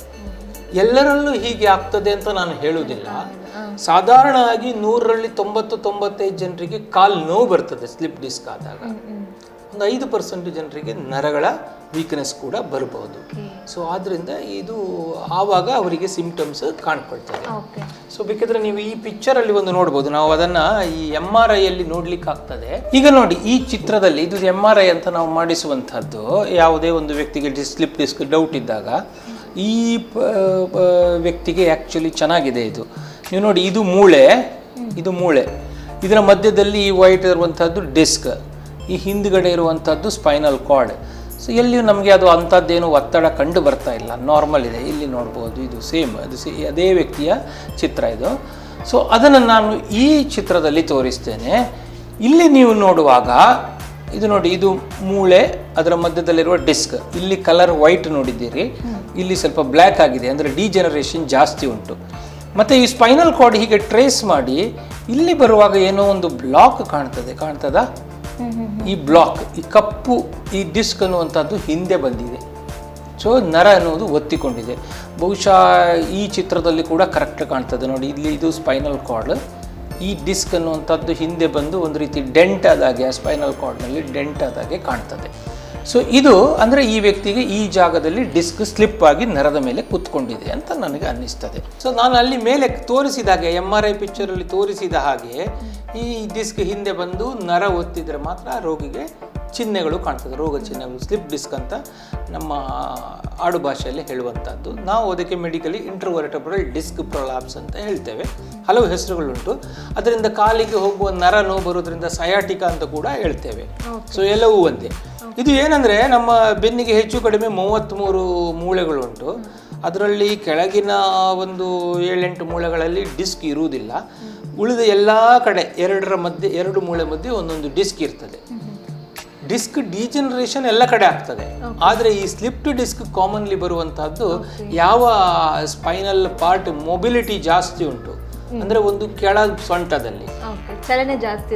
ಹೌದು, ಈ ಕೆಳ ಸೊಂಟದಲ್ಲಿ ಲಂಬೋ ಸೇಕ್ರಲ್ ಜಂಕ್ಷನ್ ಅಂತ ಹೇಳ್ತೇವೆ. ಇನ್ನೊಂದು ಕುತ್ತಿಗೆಯ ಕೆಳಭಾಗ, ಕುತ್ತಿಗೆಯಲ್ಲಿ. ಸೊ ಕುತ್ತಿಗೆಯಲ್ಲಿ ಆದ ತಕ್ಷಣ ಕೈ ನೋವು ಬರ್ತದೆ, ಕೈ ಬಲ ಕಡಿಮೆ ಆಗ್ತದೆ. ಕೆಲವೊಮ್ಮೆ ಕುತ್ತಿಗೆಯಲ್ಲಿ ದೊಡ್ಡ ಡಿಸ್ಕ್ ಜಾರಿದ್ರೆ ಈವನ್ ಕಾಲಿದ್ದು ಕೂಡ ಬಲ ಹೋಗ್ಬೋದು. ಅವಾಗ ಸ್ಪೈನಲ್ ಕಾರ್ಡೇ ಪ್ರೆಷರ್ ಆಗ್ತದೆ. ಸೊ ಕಾಲಿದ್ದು ವೀಕ್ನೆಸ್, ಪ್ಯಾರಾಪ್ಲಿಜಿ ಆಗ್ತದೆ. ಇನ್ನು ಸೊಂಟದಲ್ಲಾದ್ರೆ ಕಾಲಿನ ಬಲಗಳು ಕಡಿಮೆ ಆಗುವ ಸಾಧ್ಯತೆಗಳು ಜಾಸ್ತಿ. ಇದು ಇನ್ನು ನಟ್ಶಲ್ ಸ್ಲಿಪ್ ಡಿಸ್ಕ್. ಡಾಕ್ಟರ್, ಹಾಗಾದ್ರೆ ಈ ಸ್ಲಿಪ್ ಡಿಸ್ಕ್ಗೆ ಶಸ್ತ್ರಚಿಕಿತ್ಸೆ ಏನಾದರೂ ಇದೆಯಾ ಡಾಕ್ಟರ್? ಶಸ್ತ್ರಚಿಕಿತ್ಸೆ ಉಂಟು, ಆದರೆ ಎಲ್ಲ ಸ್ಲಿಪ್ ಡಿಸ್ಕ್ ಕೇಸ್ಗಳಿಗೆ ಶಸ್ತ್ರಚಿಕಿತ್ಸೆ ಬೇಡ. ಕೆಲವರು ಹೆದರ್ತಾರೆ, ಸ್ಲಿಪ್ ಡಿಸ್ಕ್ ಅಂದರೆ ಆಪರೇಷನ್ ಮಾಡಿಸ್ಕೋಬೇಕು, ಆಪರೇಷನ್ ಮಾಡಿದ ಮೇಲೆ ಬೆನ್ನು ಸರಿ ಆಗೋದಿಲ್ಲ. ಇದೆಲ್ಲ ತಪ್ಪು ಕಲ್ಪನೆ. ಸ್ಲಿಪ್ಡ್ ಡಿಸ್ಕ್ ಏನಂದರೆ ಅಲ್ಲಿ ಆ ಒಂದು ಡಿಸ್ಕ್ ಹೊರಗೆ ಬಂದು ಊದ್ಕೊಂಡು ನರದ ಮೇಲೆ ಒತ್ತುತ್ತಾ ಇರ್ತದೆ. ಇದು ಎಷ್ಟು ದೊಡ್ಡ ಪೀಸ್. ನಾನು ಆಗಲೇ ಹೇಳಿದೆ, ಎಲ್ಲ ಕಡೆ ಹೋದರೆ ಅದು ನೋವೇ ಬರುವುದಿಲ್ಲ. ಆ ನರದ ಹತ್ರ ಬಂದರೆ ಮಾತ್ರ. ನರದ ಹತ್ರ ಬಂದಾಗಲೂ ಕೂಡ ಆ ಒಂದು ಫ್ರಾಗ್ಮೆಂಟ್ ಅಥವಾ ಡಿಸ್ಕ್ ಫ್ರಾಗ್ಮೆಂಟ್ ಎಷ್ಟು ದೊಡ್ಡದಿದೆ ಅದರ ಮೇಲೆ ನಮಗೆ ಬರುವ ಸಿಂಪ್ಟಮ್ಸ್ ಇರ್ಬೋದು ಅಥವಾ ಮುಂದಿನ ಕೋರ್ಸ್ ಹೇಗೆ ಅಂತ ಅವಲಂಬಿತವಾಗಿರ್ತದೆ. ಸಾಧಾರಣ 100 ಜನರಿಗೆ ಹೀಗಾಯ್ತು ಅಂದರೆ 95 ಜನ ಕೇವಲ ಬೆಡ್ ರೆಸ್ಟ್, ಸ್ವಲ್ಪ ರೆಸ್ಟ್ ಕೂಡ ತಿಂಗಳಾನುಗಟ್ಟಲೆ ರೆಸ್ಟ್ ಮಾಡಬಾರ್ದು. ತಿಂಗಳಾನುಗಟ್ಟಲೆ ರೆಸ್ಟ್ ಮಾಡಿದರೆ ನಮ್ಮ ಬೆನ್ನಿನ ಮಾಂಸಖಂಡಗಳು ಜಡ್ಡು ಕಟ್ತದೆ, ಅದು ಏನು ಅದರ ಪವರ್ ಕಡಿಮೆ ಆಗ್ತದೆ, ಮತ್ತು ಆಮೇಲೆ ಪರ್ಮನೆಂಟ್ ಬೆನ್ನು ನೋವು ಆಗ್ತದೆ. ಆದ್ದರಿಂದ ಈ 2-3 ದಿವಸ ಆ ದೊಡ್ಡ ನೋವು ಏನಿರ್ತದೆ ಅದು ಕಡಿಮೆ ಆಗುವವರೆಗೆ ರೆಸ್ಟ್ ತಗೋಬೇಕು. ಮತ್ತು ಅದಕ್ಕೆ ನೋವಿನ ಮದ್ದು ಮಾತ್ರೆಗಳಿರ್ತದೆ. ಆಮೇಲೆ ಅದಕ್ಕೆ ಎಕ್ಸಸೈಸ್. ಹೀಗೆ ಮಾಡೋದ್ರಿಂದ ಹೆಚ್ಚು ಕಡಿಮೆ 3ರಿಂದ 6 ವಾರಗಳ ಸಮಯದಲ್ಲಿ ಹೆಚ್ಚಿನವರ ಸ್ಲಿಪ್ಡ್ ಡಿಸ್ಕ್ ಸಿಂಪ್ಟಮ್ಸ್ಗಳು ಗುಣ ಆಗ್ತದೆ. ಶಸ್ತ್ರಚಿಕಿತ್ಸೆಯ ಅವಶ್ಯಕತೆಯೇ ಇರುವುದಿಲ್ಲ. ಆದರೆ ಎಲ್ಲಿ 100ರಲ್ಲಿ 5 ಜನರಿಗೆ ಮಾತ್ರ ಅದು ತುಂಬ ಪ್ರಾಬ್ಲಮ್ ಕೊಡ್ತದೆ. ಕೆಲವೊಮ್ಮೆ ದೊಡ್ಡ ಫ್ರಾಗ್ಮೆಂಟ್ ಇರ್ತದೆ, ನರ ಸಂಪೂರ್ಣ ಬಂದಾಗಿರ್ತದೆ, ಆವಾಗ ಕಾಲಿನ ಬಲ ಹೋಗಿರ್ತದೆ, ಮೂತ್ರದ ಬಲ ಹೋಗಿರ್ತದೆ. ಅಥವಾ ಕೆಲವೊಮ್ಮೆ ಬಲ ಹೋಗದೇ ಇದ್ರೂ ಕೂಡ 6 ವಾರಗಳವರೆಗೆ ನಾವು ಬೆಡ್ ರೆಸ್ಟ್ ಕೊಟ್ಟು ಕೂಡ ಗುಣ ಆಗೋದಿಲ್ಲ. ಇವಾಗ ಏನು ಮಾಡಬೇಕು, ನಾವು ಆಲೋಚನೆ ಮಾಡಬೇಕು. ನಾನು ಮೊದಲೇ ಹೇಳಿದೆ, ಇದು ದುಡಿಯೋರಿಗೆ ಬರುವಂಥದ್ದು. ಇನ್ನು ಎಷ್ಟು ದಿವಸ ಅಂತ ನಾವು ಅವರಿಗೆ ರೆಸ್ಟ್ಗೆ, ಈಗ ನಾವು ಬೆಡ್ ರೆಸ್ಟ್ ಹೇಳಲಿಲ್ಲ ಆದರೂ ಅವರಿಗೆ ಕೆಲಸಕ್ಕೆ ಹೋಗ್ಲಿಕ್ಕೆ ಆಗ್ತಾ ಇಲ್ಲ. ಅವಾಗ ನಾವು ಆಲೋಚನೆ ಮಾಡಬೇಕು, ಹೀಗೆ ಎಷ್ಟು ತಿಂಗಳಂತ ಮಾಡುವುದು. ಆವಾಗ ನಾವು ಶಸ್ತ್ರಚಿಕಿತ್ಸೆಯನ್ನು ಸಜೆಸ್ಟ್ ಮಾಡ್ತೇವೆ. ಈ ಶಸ್ತ್ರಚಿಕಿತ್ಸೆಯ ಸೇಫ್ಟಿ ಬಗ್ಗೆ ಸ್ವಲ್ಪ ಡೌಟ್ ಇರ್ತದೆ. ಸಾಮಾನ್ಯವಾಗಿ ಇದು ನಾವು ಮೈಕ್ರೋಸ್ಕೋಪಿಕ್ ಡಿಸ್ಕೆಕ್ಟಮಿ ಅಂತ ಹೇಳ್ತೇವೆ. ಮೈಕ್ರೋಸ್ಕೋಪಿಕ್ ಅಂದರೆ ಸೂಕ್ಷ್ಮ, ಇದು ಮೈಕ್ರೋಸ್ಕೋಪ್ ಅಂತ ಹೇಳ್ತೇವೆ. ಅದನ್ನು ಯೂಸ್ ಮಾಡಿ ಸಣ್ಣದಾದಂತಹ ಒಂದು ರಂಧ್ರವನ್ನು ಮಾಡಿ, ಕೀಹೋಲ್ ಸರ್ಜರಿ ಅಂತ ಹೇಳ್ತೇವೆ, ಮಾಡಿ ಯಾವ ಆ ಒಂದು ಫ್ರಾಗ್ಮೆಂಟ್ ಆಗಿ ಹೊರಗಡೆ ಬಂದಿದಂತಹ ಡಿಸ್ಕ್ ಇದೆ ಅದು ನಮ್ಮ ಈ ಬಾಡಿಗೆ ಇನ್ನೇನು ಉಪಯೋಗ ಇಲ್ಲ, ಅದು ಬೇಡದ ಜಾಗದಲ್ಲಿ ಉಂಟು, ಅದು ಅಲ್ಲೇ ಇಟ್ಟರೆ ಏನು ನಮಗೆ ಪ್ರಯೋಜನ ಅಂತೂ ಇಲ್ಲ. ಅದನ್ನು ತೆಗೆದು ಬಿಟ್ರೆ ನರ ಫ್ರೀ ಆಗ್ತದೆ. ಆ ವ್ಯಕ್ತಿ ಇಮಿಡಿಯೇಟ್ಲಿ ಮರುದಿವಸವೇ ಚೆನ್ನಾಗಿ ನಡ್ಕೊಂಡು ತಿರುಗಾಡ್ಲಿಕ್ಕೆ ಆಗ್ತದೆ. ಅದರಿಂದ ಇಂಥ ಸಂದರ್ಭಗಳಲ್ಲಿ ಏನು ನಾನೊಂದು 3-4 ಉದಾಹರಣೆ ಕೊಟ್ಟೆ ನೋಡಿ. ಮೂತ್ರದ ಬಂದಿದ್ರೆ ಅಥವಾ ದೊಡ್ಡ ನರಗಳ ಡ್ಯಾಮೇಜ್ ಇದ್ದರೆ ಅಥವಾ ಒಂದು 4-5 ವಾರ ಆದರೂ ಕೂಡ ಅದು ನೋವು ಕಡಿಮೆ ಆಗಲಿಲ್ಲ, 6 ವಾರದವರೆಗೆ ನೋವು ಕಡಿಮೆ ಆಗಲಿಲ್ಲ, ಆವಾಗ ನಾವು ಆಪರೇಷನ್ ಮಾಡುವಂಥದ್ದು ಉತ್ತಮ ಅಂತ ನನಗೆ ಅನ್ನಿಸ್ತದೆ. ಡಾಕ್ಟರ್, ಈ ಬೆನ್ನು ನೋವು ಇದರ ಕುರಿತು ಜನರು ಜಾಸ್ತಿ ಹೆದರ್ತಾರೆ. ಸೊ ಇದರ ಬಗ್ಗೆ ನೀವು ಏನು ಹೇಳ್ತೀರಾ ಡಾಕ್ಟರ್? ಮುಖ್ಯವಾಗಿ ಶಸ್ತ್ರಚಿಕಿತ್ಸೆಗೆ ಅಲ್ವಾ? ನನಗೆ ಅದಂದರೆ ಕೆಲವರು ಕೇಳೋ ಪ್ರಶ್ನೆ, ವೈದ್ಯರೇ ಈ ಬೆನ್ನು ಆಪರೇಷನ್ ಮಾಡಿಸ್ಕೊಂಡ್ರ ಮೇಲೆ ಮತ್ತೆ ಪರ್ಮನೆಂಟ್ ಬೆನ್ನು ಸರಿ ಇಲ್ಲ ಅಂತ ಆಗ್ತದಲ್ಲ ಅಂತ. ಅದು ತಪ್ಪು ಕಲ್ಪನೆ. ಇದು ಯಾಕೆ ನಾನು ಹೇಳ್ತಿದ್ದೇನೆ ಅಂದರೆ, ಕಳೆದ 15ರಿಂದ 20 ವರ್ಷದಲ್ಲಿ ಈ ಬೆನ್ನು ನೋವಿನ ಶಸ್ತ್ರಚಿಕಿತ್ಸೆಯಲ್ಲಿ ತುಂಬ ಆವಿಷ್ಕಾರಗಳಾಗಿವೆ. ಹೆಚ್ಚು ಕಡಿಮೆ 1990ನೇ ಇಸ್ವಿಯ ಸಮಯದಲ್ಲಿ ಬೆನ್ನು ಕೋಲಿನ ಶಸ್ತ್ರಚಿಕಿತ್ಸೆ ಅಂದರೆ ಸ್ವಲ್ಪ ಕಾಂಪ್ಲೆಕ್ಸ್, ಆವಾಗ ಟೆಕ್ನಾಲಜಿ ಅಷ್ಟು ಡೆವಲಪ್ ಆಗಿರಲಿಲ್ಲ. ಹಾಗಂತ ಕಾಯಿಲೆಗಳು ಅಷ್ಟು ಗಂಭೀರವಾದ ಕಾಯಿಲೆಗಳು ಬರ್ತಾ ಇತ್ತು. ಆವಾಗ ವೈದ್ಯರುಗಳು ತುಂಬ ಪ್ರಯತ್ನ ಪಟ್ಟಿದ್ದಾರೆ. ಕಾಯಿಲೆಗಳಿಗೆ ಶಸ್ತ್ರಚಿಕಿತ್ಸೆ ಇಲ್ಲದೇ ಇದ್ದರೂ ಕೂಡ ಅವರ ಸಮಸ್ಯೆ ಅಷ್ಟೇ ಗಂಭೀರ ಇತ್ತು, ಅದನ್ನು ಯಾರೂ ಎಣಿಸೋದಿಲ್ಲ. ಆದರೆ ಆಗ ಟೆಕ್ನಾಲಜಿ ಅಷ್ಟು ಅಡ್ವಾನ್ಸ್ ಇಲ್ಲದೆ ಇರೋದ್ರಿಂದ ತುಂಬ ಪ್ರಾಬ್ಲಮ್ ಆಗಿದೆ. ಬಹುಶಃ ಜನರ ಮನಸ್ಸಿನಲ್ಲಿ ಅದು ಒಂದು ಇರಬಹುದು, ಆ ಒಂದು ಕಾರಣದಿಂದ ತಪ್ಪು ಕಲ್ಪನೆ ಇರ್ಬೋದು ಅನ್ನಿಸ್ತದೆ.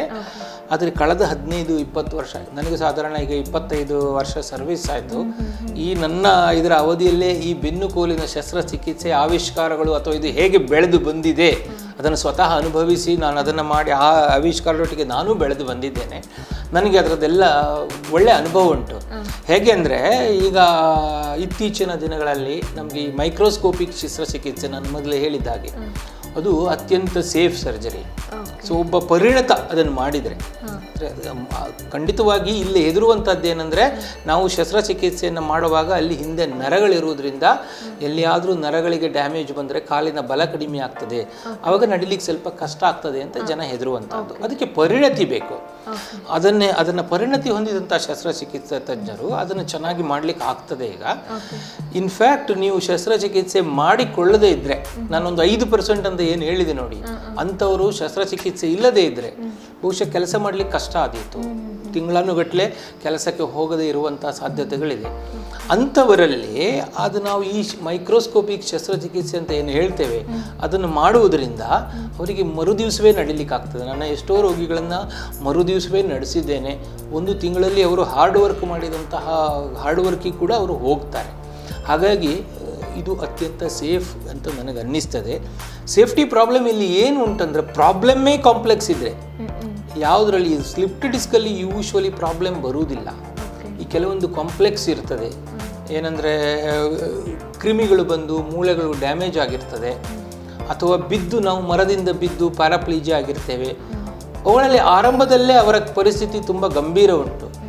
ಅಂಥ ಟೈಮಲ್ಲಿ ನಮ್ಮ ಶಸ್ತ್ರಚಿಕಿತ್ಸೆಯ ಫಲ ಎಷ್ಟು ಅಂತ ಹೇಳೋದು ಕಷ್ಟ. ಹಾಗಂತ ಈ ಸಿಂಪಲ್ ಸ್ಲಿಪ್ಡ್ ಡಿಸ್ಕ್ ಸರ್ಜರಿ ಅನ್ನುವಂಥದ್ದು ಬಹಳ ಸೇಫ್ ಸರ್ಜರಿ. ಸೊ ನಾನಾಗಲೇ ಹೇಳಿದೆ, ಸುಮಾರು 100 ಕಾರಣಗಳಿವೆ.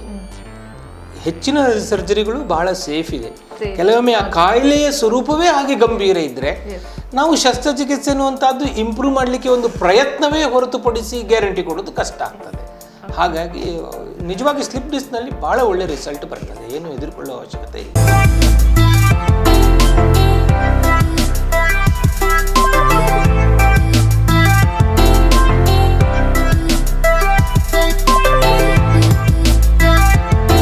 ಡಾಕ್ಟರ್, ನೀವು ಈಗಾಗಲೇ ಹೇಳಿದ್ರಿ, ಬಿದ್ದು ಬೆನ್ನು ಮೂಳೆಗೆ ಏನಾದರೂ ಮುಟ್ಟಿದ್ರೆ ಅಲ್ಲಿ ಪ್ಯಾರಾಪ್ಲೇಜಿಯಾ ಆದರೆ ಟ್ರೀಟ್ಮೆಂಟ್ ಮಾಡೋದು ಅಥವಾ ಅದು ಸಕ್ಸಸ್ ಆಗೋದು ಸ್ವಲ್ಪ ಕಷ್ಟ ಅಂತ. ಸೊ ಇದರ ಬಗ್ಗೆ ಸಂಪೂರ್ಣವಾಗಿ ಹೇಳ್ತೀರಾ ಡಾಕ್ಟರ್? ಅಂದರೆ ಈ ಮರದಿಂದ ಹೆಚ್ಚಾಗಿ ಬಿದ್ದು ಬೆನ್ನು ಮೂಳೆ ಮುರಿಯುವಂಥದ್ದು ಜಾಸ್ತಿ ನೋಡಿರ್ತೀವಿ ನಾವು. ಈ ಬಗ್ಗೆ ನೀವು ಪ್ರಶ್ನೆ ಎತ್ತಿದ್ದು ಬಹಳ ಒಳ್ಳೆಯದಾಯಿತು. ಯಾಕಂದರೆ ಇಲ್ಲಿ ಒಂದು ಸಮಾಜಕ್ಕೆ ಒಂದು ಸಂದೇಶ ಕೊಡಲಿಕ್ಕೆ ಕೂಡ ಉಂಟು ನನಗೆ. ಈ ಎಷ್ಟೋ ಕಡೆ ನಮ್ಮ ಈ ದಕ್ಷಿಣ ಕನ್ನಡ ಜಿಲ್ಲೆಯಲ್ಲಿ, ಉಡುಪಿ ಜಿಲ್ಲೆಯಲ್ಲಿ ನೀವು ನೋಡಿರ್ಬೋದು, ಅಡಿಕೆ ಕೃಷಿ ಬಹಳ ಸಾಮಾನ್ಯ. ಅಡಿಕೆ ಮರ ಹತ್ತಿ ಬೀಳೋದುಂಟು. ಅಥವಾ ಈ ಬಿಲ್ಡಿಂಗ್ ಕಾಮಗಾರಿಯಲ್ಲಿ ಕೆಲಸ ಮಾಡೋರು ಮೇಲ್ನೇ ಮಹಡಿಯಿಂದ ಬೀಳೋದುಂಟು. ಆವಾಗ ಬೆನ್ನು ಕೋಲು ಮುರಿದೋಗಿ ಮತ್ತೆ ಅವನು ಜೀವನ ಪರ್ಯಂತರ ಪ್ಯಾರಾಪ್ಲೇಜಿಯಾ, ಬೆಡ್ ರಿಡನ್, ಇದನ್ನು ನೀವು ನೋಡಿದ್ದೀರಿ. ಇದು ಒಂದು ಬಹಳ ಗಂಭೀರ ಸಮಸ್ಯೆ. ಇವತ್ತಿಗೂ ಕೂಡ ಸೈನ್ಸಲ್ಲಿ ಇದಕ್ಕೆ ಸೊಲ್ಯೂಷನ್ ಇಲ್ಲ. ಅಂದರೆ ಅದು ಬಿದ್ದಾಗ ಯಾವ ಮಟ್ಟದಲ್ಲಿ ಪೆಟ್ಟು ಬಿದ್ದಿದೆ ಅದರ ಮೇಲೆ ಅವನ ರಿಕವರಿ ಅವಲಂಬಿತವಾಗಿರ್ತದೆ. ಆದರೆ ನಾನು ಆಗಲೇ ಹೇಳಿದೆ, ಒಂದು ಸಮಾಜಕ್ಕೆ ಸಂದೇಶ ಉಂಟು. ಎಷ್ಟೋ ಸಲ ಮೂಳೆ ಮುರಿದಿರ್ತದೆ. ನಾನು ಆಗ ನಿಮಗೆ ಅಲ್ಲಿ ಪಿಕ್ಚರಲ್ಲಿ ತೋರಿಸಿದೆ, ಸ್ಪೈನಲ್ ಕಾರ್ಡ್ ಬೆನ್ನು ಮೂಳೆ ಹಿಂದೆ ಉಂಟು ಅಂತ. ಪ್ರಾಬ್ಲಮ್ ಬರೋದು ಎಲ್ಲಿ ಅಂದರೆ, ಮೂಳೆ ಮುರಿದೋದಕ್ಕಿಂತ ಮುರಿದಂತಹ ಮೂಳೆಗಳು ಹೋಗಿ ಸ್ಪೈನಲ್ ಕಾರ್ಡನ್ನು ಡ್ಯಾಮೇಜ್ ಮಾಡ್ತದೆ. ಸ್ಪೈನಲ್ ಕಾರ್ಡ್ ಒಂದು ಸಲ ಡ್ಯಾಮೇಜ್ ಆಯಿತು ಅಂದರೆ ಇಷ್ಟರವರೆಗೆ ಸೈನ್ಸಲ್ಲಿ ಅದಕ್ಕೆ ಟ್ರೀಟ್ಮೆಂಟ್ ಇಲ್ಲ. ಸೊ ನರಗಳು ಪುನಃ ತಿರುಗಿ ಬರುವ ಸಾಧ್ಯತೆಗಳಿಲ್ಲ. ಆದರೆ ಈ ಸ್ಪೈನಲ್ ಕಾರ್ಡ್ ಡ್ಯಾಮೇಜ್ ಯಾವ ಮಟ್ಟದಲ್ಲಿ ಆಗ್ತದೆ? ಒಂದು, ನಾವು ಮೇಲಿನಿಂದ ಬಿದ್ದಾಗ, ಕೆಲವೊಮ್ಮೆ ಬಿದ್ದಾಗ ಆಗೋದಕ್ಕಿಂತ ಜಾಸ್ತಿ ಅಲ್ಲಿ ಅವನನ್ನು ಚಿಕಿತ್ಸೆಗೆ ಕರ್ಕೊಂಡು ಬರಲಿಕ್ಕೆ ಜನ ಎತ್ತಿ ಹಾಕಿಕೊಂಡು ಬರ್ತಾರೆ ನೋಡಿ, ಎರಡನೇ ಅಪಘಾತ ಅಂತ ಹೇಳ್ತೇವೆ. ಎರಡನೇ ಅಪಘಾತ, ಅದನ್ನು ನಾನು ಎರಡನೇ ಅಪಘಾತ ಅಂತ ಹೇಳುವಂಥದ್ದು. ಯಾಕಂದರೆ ಅಲ್ಲಿ ಬಿದ್ದ ಸಂದರ್ಭದಲ್ಲಿ ಇರತಕ್ಕಂಥ ಜನರಿಗೆ ಇದರ ಬಗ್ಗೆ ಸರಿಯಾದ ಮಾಹಿತಿ ಇರುವುದಿಲ್ಲ. ಅವರಿಗೇನು ಆದಷ್ಟು ಬೇಗ ಆಸ್ಪತ್ರೆಗೆ ಕರ್ಕೊಂಡು ಹೋಗಬೇಕು ಅಂತ. ಸೊ ಏನು ಮಾಡ್ತಾರೆ, ಎತ್ತಿ ಯಾವುದಾದ್ರೂ ಗೋಣಿ ಚೀಲ ಇರ್ಬೋದು, ಯಾವುದಾದ್ರೂ ಹಾಕಿಕೊಂಡು ಇದು ಮಾಡ್ತಾರೆ. ಆ ಸಂದರ್ಭದಲ್ಲಿ ಆ ಬೆನ್ನು ಮುರಿದಂತಹ ಮೂಳೆಗೆ ಪ್ರೊಟೆಕ್ಷನ್ ಇಲ್ಲ ನೋಡಿ, ಏನಾಗ್ತದೆ, ಅದು ಇನ್ನೊಮ್ಮೆ ಸ್ಪೈನಲ್ ಕಾರ್ಡ್ನ ತಿಕ್ಕಲಿಕ್ಕೆ ಶುರುವಾಗ್ತದೆ, ಅರಚ್ತದೆ. ಅವಾಗ ಬೈ ಚಾನ್ಸ್ ಲಕ್ಕಲ್ಲಿ ಅವನಿಗೆ ಸ್ಪೈನಲ್ ಕಾರ್ಡ್ ಬಿದ್ದಾಗ ಡ್ಯಾಮೇಜ್ ಆಗದೇ ಇದ್ದರೂ ಇವರು ಶಿಫ್ಟ್ ಮಾಡೋದ್ರಲ್ಲಿ 100% ಆಗ್ತದೆ. ಅಲ್ಲಿಗೆ ಅದು ಸ್ಪೈನಲ್ ಕಾರ್ಡ್ ಡ್ಯಾಮೇಜ್ ಆಯಿತು. ಹಾಗಾಗಿ ನಾನು ಇಲ್ಲಿ ಒಂದು ಸಮಾಜಕ್ಕೆ ಸಂದೇಶ ಕೊಡುವುದೇನೆಂದರೆ, ಮುಖ್ಯವಾಗಿ ಅದನ್ನು ಬಿದ್ದಂತಹ ವ್ಯಕ್ತಿಯನ್ನು ಆಸ್ಪತ್ರೆಗಳಿಗೆ ಸಾಗಿಸ್ತಕ್ಕಂಥ ವಿಧಾನ, ಇದನ್ನು ಈಗೆಲ್ಲ ನಮಗೆಲ್ಲ ಈ ಮೊದಲಿನಾಗಿ ಹೇಳಿಕೊಡುವ ಅಗತ್ಯ ಇಲ್ಲ. ನಮ್ಮ ಕಾಲದಲ್ಲೆಲ್ಲ ಇಂಥದ್ದೊಂದು ವಿಷಯ ಸಂಪಾದನೆ ಮಾಡಬೇಕಂದ್ರೆ ಬೇರೆಯವ್ರ ಹತ್ರ ಕೇಳ್ಕೊಳ್ಬೇಕಿತ್ತು. ಈಗ ಆಗಲ್ಲ, ಗೂಗಲ್ ಗುರು ಅಂತ ಉಂಟು. ಸೊ ಹಾಗಾಗಿ ಪ್ರತಿಯೊಬ್ಬರು ಅದನ್ನು ಗೂಗಲ್ ಮಾಡಿ ಫೈಂಡ್ ಔಟ್ ಮಾಡ್ಬೋದು ಹೇಗೆ ಶಿಫ್ಟ್ ಮಾಡೋದು ಅಂತ. ಆದರೂ ಕೂಡ ಇಲ್ಲಿ ಮುಖ್ಯವಾದ ಏನು ವಿಷಯ ಏನಂದರೆ, ಆ ವ್ಯಕ್ತಿಯನ್ನು ಸರಿಯಾಗಿ ಮಲಗಿಸಿ ಯಾವುದಾದ್ರೂ ಒಂದು ಬೆಂಚಿನಲ್ಲಿಯೋ ಅಥವಾ ಯಾವುದಾದ್ರೂ ಮರದ ಹಲಗೆಯಲ್ಲಿಯೋ ಬೆನ್ನು ಮುದ್ದೆ ಆಗದಾಗೆ, ಬೆನ್ನು ಮತ್ತು ಕುತ್ತಿಗೆ ಸ್ಟ್ರೈಟ್ ಇರಬೇಕು, ಹಾಗೆ ಮಾಡಿ ಮಲಗಿಸಿ ಕರ್ಕೊಂಡು ಹೋಗಬೇಕು. ಹಾಗೆ ಮಾಡಿದರೆ ಈ ಎರಡನೇ ಅಪಘಾತವನ್ನು ತಡಿಬಹುದು. ಮತ್ತೆ ಅದು ಒಂದು ವಿಷಯ. ಮತ್ತೆ ಇನ್ನು ಆಸ್ಪತ್ರೆಗೆ ಬಂದ ನಂತರ ನಾವು ಅದನ್ನು ಚೆಕ್ ಮಾಡ್ತೇವೆ. ಯೂಶ್ವಲಿ ಇದರಲ್ಲಿ ಹೇಗೆ ಅಂದರೆ, ಮುರಿದಂತಹ ಮೂಳೆಯನ್ನು ನಾವು ಆಪರೇಷನ್ ಮಾಡಿ ಬಂಧಿಸ್ತೇವೆ. ಅದರಿಂದ ಏನಾಗ್ತದೆ, ಮೂಳೆ ಸರಿಯಾಯಿತು, ಓಕೆ ವ್ಯಕ್ತಿಗೆ ಕೂತ್ಕೊಳ್ಳಿಕ್ಕೆ ಆಗ್ತದೆ, ಓಕೆ ನಡಿಲಿಕ್ಕೆ ಆಗ್ತದ, ಓಕೆ ಅದು ಕಷ್ಟ. ಅದು ನಮಗೆ ಆ ಬಿದ್ದ ಟೈಮಲ್ಲಿ ನರ ಎಷ್ಟು ಡ್ಯಾಮೇಜ್ ಆಗಿದೆ ಅನ್ನೋದ್ರ ಮೇಲೆ ಇರ್ತದೆ. ಒಂದು ವೇಳೆ ನರ ಸಂಪೂರ್ಣ ಡ್ಯಾಮೇಜ್ ಆಗದೇ ಇದ್ದರೆ ನರಗಳು ಕಂಪ್ಲೀಟ್ ಬರ್ತದೆ, ನಡಿಲಿಕ್ಕೆ ಆಗ್ತದೆ. ಒಂದು ವೇಳೆ ನರಗಳು ಫುಲ್ ಕಟ್ ಆಗಿದ್ರೆ ನಾವೇನು ಮಾಡಿದರೂ ಬರೋದಿಲ್ಲ. ಬಿದ್ದ ಟೈಮಲ್ಲಿ ಕೆಲವೊಮ್ಮೆ ಊದ್ಕೊಂಡು ನರಗಳು ಏನು ಸರಿ ಇದ್ರೂ ಕೂಡ ಕೆಲವೊಮ್ಮೆ ಕಾಲು ಬಲ ಸ್ವಲ್ಪ ಕಡಿಮೆ ಇರ್ತದೆ, ಹೆದರಬೇಕಾದ ಅಗತ್ಯ ಇಲ್ಲ. ಚಿಕಿತ್ಸೆ ಮಾಡಬೇಕು. ನರ ಕಟ್ಟಾಗಿಲ್ಲ ಅಂದರೆ ಹೇಗಿದ್ರೂ ಬರ್ತದೆ. ಇಂಥ ಸಂದರ್ಭದಲ್ಲಿ ಅದರ ದುರುಪಯೋಗ ಕೆಲವರು ಮಾಡಿಕೊಳ್ಳೋದುಂಟು. ನಾನು ಅಂಥ ಚಿಕಿತ್ಸೆ ಮಾಡಿದೆ, ಅದರಿಂದ ಗುಣ ಆಯಿತು, ಅಲ್ಲಿ ಹೋಗಿ ಎಣ್ಣೆ ಹಾಕಿ ತಿಕ್ಕಿಸಿದೆ, ಅದರಿಂದ ಗುಣ ಆಯಿತು. ಅದೆಲ್ಲ ಏನಿಲ್ಲ.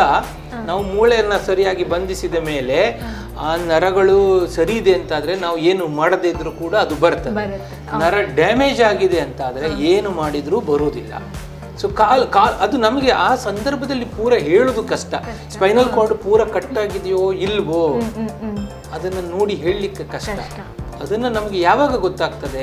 ಕಾಲವೇ ಹೇಳಬೇಕು. ಒಂದು 3 ತಿಂಗಳು 6 ತಿಂಗಳ ನಂತರ ನರ ಬರಲಿಲ್ಲ ಅಂತಾದರೆ ಅವಾಗ ಕಟ್ಟಾಗಿತ್ತು. ಸೊ ಇದನ್ನು ಕೆಲವೊಮ್ಮೆ ಅಂಥ ಇಂಜೆಕ್ಷನ್ ಕೊಟ್ಟು ಅವರು ಅಲ್ಲಿ ಇದು ಮಾಡಿದ್ರು, ಆ ಚಿಕಿತ್ಸೆಯಲ್ಲಿ ಗುಣ ಆಯಿತು, ಹೀಗಾಯಿತು, ಸ್ವಲ್ಪ ಇದರಲ್ಲಿ ನಡೀತದೆ. ಅದು ನಮ್ಮ ಜನಗಳು ಕೂಡ ಅದಕ್ಕೆ ಬೀಳ್ತಾರೆ, ಅದು ತಪ್ಪು. ಆದರೆ ಮುಖ್ಯವಾಗಿ ಹೀಗೆ. ಮತ್ತು ಒಂದು ಎಕ್ಸಸೈಸ್ ಮಾಡಬೇಕು, ಆವಾಗ ನರಗಳು ಬೇಗ ಪಿಕಪ್ ಆಗುವ ಚಾನ್ಸಸ್ ಇರ್ತದೆ. ಒಟ್ಟಾರೆ ಹೇಳೋದಿದ್ರೆ ಈ ಬೆನ್ನು ಮೂಳೆ ಮುರಿದ ಸಂದರ್ಭದಲ್ಲಿ ಹೇಗೆ ಆಗ್ತದೆ ಅದನ್ನು ಹೇಳೋದು ಕಷ್ಟ. ಸ್ವಲ್ಪ ಅದರಲ್ಲಿ ರಿಸಲ್ಟ್ ಗ್ಯಾರಂಟಿ ಕೊಡೋದು ಕಷ್ಟ. ಡಾಕ್ಟರ್, ಈಗಾಗಲೇ ನೀವು ಹೇಳಿದ್ರಿ ಬೆನ್ನು ನೋವಲ್ಲಿ ಬೆನ್ನಲ್ಲಿ ಕೀವು ಆಗಬಹುದು ಅಥವಾ TB ಆಗಬಹುದು. ಇದರ ಕುರಿತು ಮಾಹಿತಿ ಕೊಡ್ತೀರಾ ಡಾಕ್ಟರ್?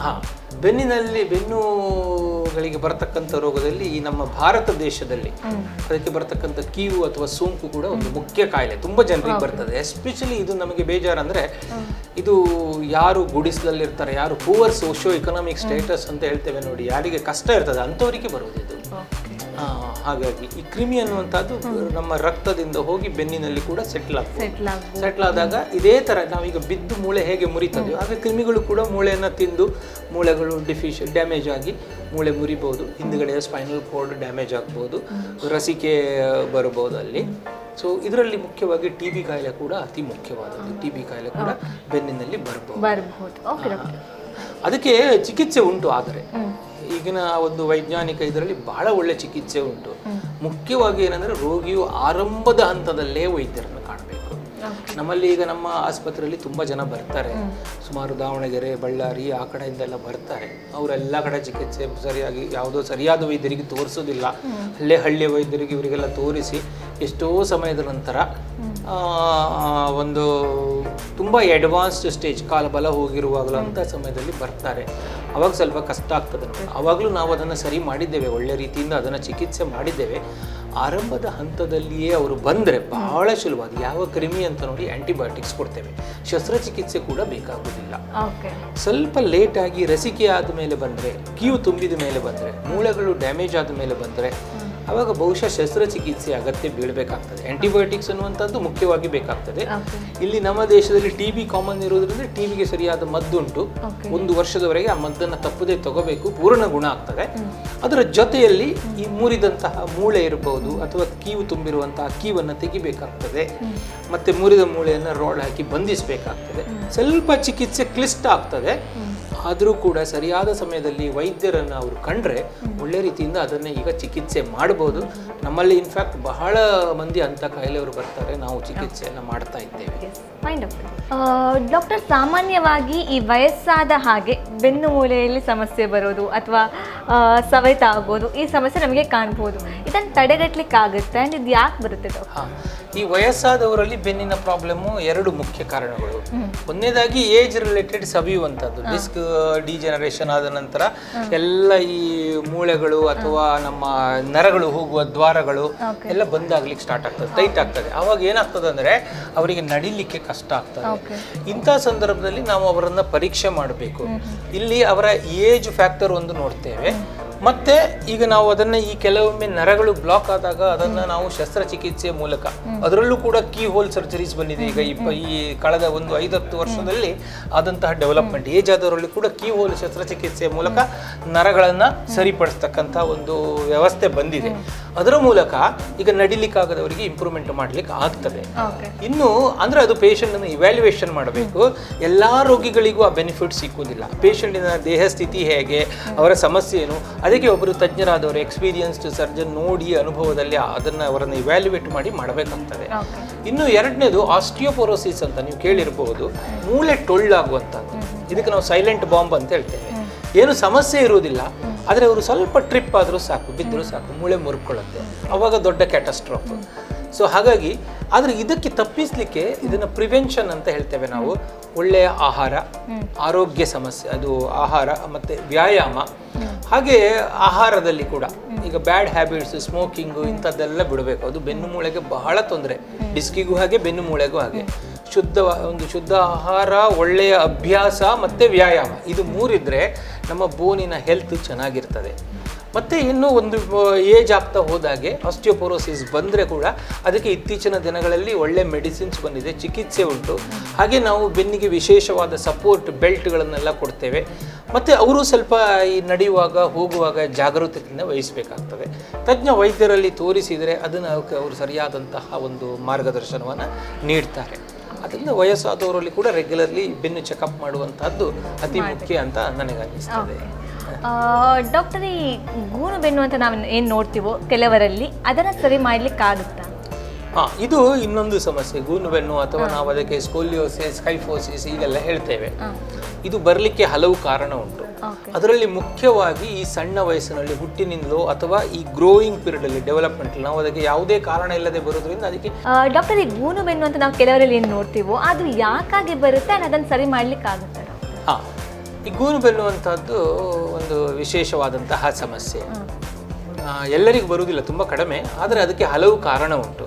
ಮುಖ್ಯವಾಗಿ ಹುಟ್ಟಿದ ಮಕ್ಕಳಲ್ಲಿಯೋ ಅಥವಾ ಈ ಬೆಳವಣಿಗೆಯ ಸಂದರ್ಭದಲ್ಲಿ ಕೆಲವಿಗೆ ಬರ್ತದೆ. ಇಡಿಯೋಪಥಿಕ್ ಸ್ಕೋಲಿಯೋಸಿಸ್ ಅಂತ ಹೇಳ್ತೇವೆ ನಾವು. ಇದನ್ನು ನಾವು ಅತಿ ಮುಖ್ಯವಾದದ್ದು ಏನಂದರೆ ಆರಂಭದ ಹಂತದಲ್ಲಿ ಗುರುತಿಸಬೇಕಾಗ್ತದೆ. ಯಾಕಂದರೆ ಈ ಗೂನು ಬೆನ್ನಲ್ಲಿ ಹಲವು ವಿಧ ಉಂಟು. ಕೆಲವರಲ್ಲಿ ಅದು ಹೆಚ್ಚು ಬೆಳವಣಿಗೆ ಆಗುವುದಿಲ್ಲ, ಬಾಡಿ ಬ್ಯಾಲೆನ್ಸಿಗೆ ತೊಂದರೆ ಬರುವುದಿಲ್ಲ. ಅವಾಗ ಅದು ಕೆಲವರಲ್ಲಿ ಅದು ಗೊತ್ತಾಗದೆಯೂ ಇರಬಹುದು. ಇನ್ನು ಕೆಲವರಲ್ಲಿ ಗೊತ್ತಾದರೂ ಕೂಡ ನಮ್ಮ ಬಾಡಿಯ ಬ್ಯಾಲೆನ್ಸಿಗೆ ತೊಂದರೆ ಬರುವುದಿಲ್ಲ ಅಂತ ಆದರೆ ನಾವು ಅದಕ್ಕೆ ಅವಾಗ ಬರೀ ಕಾಸ್ಮೆಟಿಕ್ ಪ್ರಾಬ್ಲಮ್, ಅದನ್ನು ಹಾಗೆ ಒಂದು ಎಕ್ಸಸೈಸ್ ಇದರ ಮೂಲಕ ಅದನ್ನು ನೆಗ್ಲೆಕ್ಟ್ ಮಾಡಲಿಕ್ಕೂ ಆಗ್ತದೆ.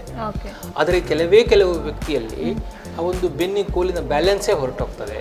ಜೊತೆಯಲ್ಲಿ ಸಣ್ಣ ವಯಸ್ಸಿನಲ್ಲಿ ಆದಾಗ ಶ್ವಾಸಕೋಶದ ಬೆಳವಣಿಗೆಗಳಿಗೂ ಎಫೆಕ್ಟ್ ಆಗ್ತದೆ, ನರಗಳಿಗೆ ಎಫೆಕ್ಟ್ ಆಗ್ತದೆ. ಅಂಥವುದನ್ನು ನಾವು ಆರಂಭದಲ್ಲೇ ಕಂಡು ಹಿಡಿದ್ರೆ ಆವಾಗ ಅದಕ್ಕೆ ಚಿಕಿತ್ಸೆ ಕೊಟ್ಟರೆ ಇಂಥದ್ದೆಲ್ಲ ಸಮಸ್ಯೆಗಳನ್ನು ಸ್ವಲ್ಪ ಕಡಿಮೆ ಮಾಡಬಹುದು. ಯಾಕಂದರೆ ಒಂದು ಸಲ ಅದು ಒಂದು ಲಿಮಿಟಿಗಿಂತ ಜಾಸ್ತಿ ಅದು ಪ್ರೋಗ್ರೆಸ್ ಆಯಿತು, ಬಹಳ ಗೂನಾಯ್ತು ಅಂದರೆ ಅದನ್ನು ಮತ್ತೆ ಸರಿ ಮಾಡುವುದು ಭಾರಿ ಕಷ್ಟ. ಗಿಡವಾಗಿ ಬಗ್ಗದ್ದು ಮರವಾಗಿ ಬಗ್ಗೀತೆ ಆಗುವುದಿಲ್ಲ. ಆವಾಗ ನಮ್ಮ ಗೂನು ಬೆನ್ನನ್ನು ಸರಿ ಮಾಡಿಸ್ಬೇಕಿದ್ರೆ ಶಸ್ತ್ರಚಿಕಿತ್ಸೆ ಬೇಕಾಗ್ತದೆ. ಶಸ್ತ್ರಚಿಕಿತ್ಸೆ ಇಲ್ಲದೆ ಮಾಡುವಂಥದ್ದು ಬಹಳ ಕಷ್ಟ. ಈ ಬೆಲ್ಟ್ ಎಲ್ಲ ಹಾಕ್ತೇವೆ, ಮೊದಲು ಸುಮಾರು ಮಾಡಿದ್ದೇವೆ, ಆದರೆ ಅದರ ಬಗ್ಗೆ ಯಾವುದೇ ಗ್ಯಾರಂಟಿ ಕೊಡೋದು ಕಷ್ಟ.